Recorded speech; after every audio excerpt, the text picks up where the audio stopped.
Hello, I'm on Red Lane, which is near Gospel End Village in South Staffordshire.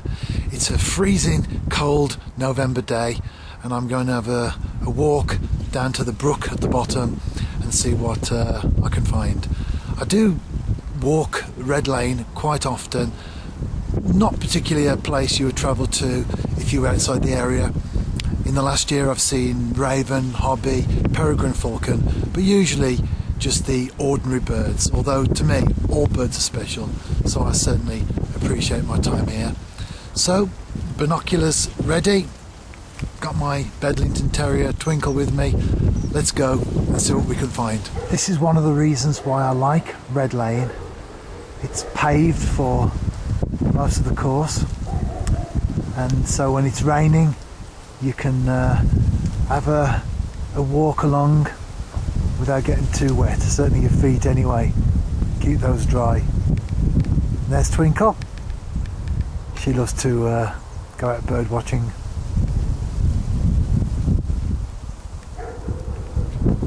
I've just seen a male pheasant in one of the fields off the lane.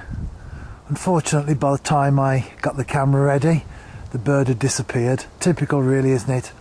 It's quite encouraging though, because the nearest place to here where birds are let up for shooting is the Wodehouse estate, and as pheasants aren't particularly good flyers, it's always good to see birds so far from the place where they would be let up, which leads you to believe that they could be birds that have established themselves, perhaps breeding birds. I do see the odd one over here, but I've never seen any young birds, but I live in hope.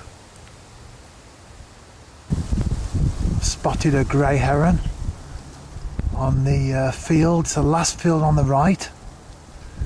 I've left the tarmac section behind and I'm walking the last bit that takes you down to the brook. The bird is aware of my presence, and so I'm in the hedge, managing to get a shot of it through the fence there.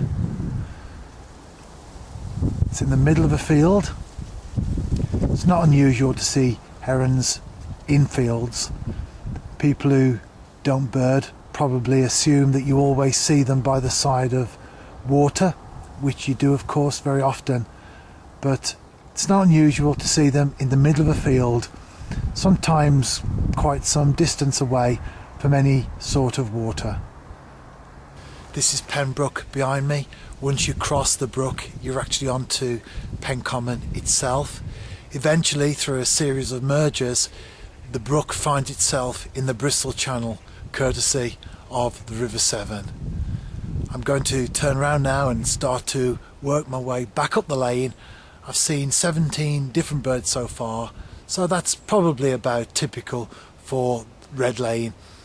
Usually I'd one or two more as I make my way back up. So here's to something special as I work my way back to the car. This is the pool, or the pond, on Red Lane. I've just disturbed a grey heron. Could have been the bird that I'd seen earlier at the bottom of the lane, or it could be a different bird, who knows. But there are a couple of moorhen on here. They do breed successfully as well. They've had a good season. Don't normally get to view them this well because of all the undergrowth, but it's starting to die off now, so you can get views of the birds from the lane. The bird's now disappearing. Just about make it out. The other bird is not in view. I hope you've enjoyed the video as much as I've enjoyed making it. Just a short walk down Red Lane and back again, just to give you an idea, a taster of what it's all about. If you live local, then perhaps give it a go and see what you can find for yourself. You usually end up with about 20 to 22, 23 birds in a 45-minute walk, so it's not too bad, but I enjoy it, and at the end of the day that's what birding is all about.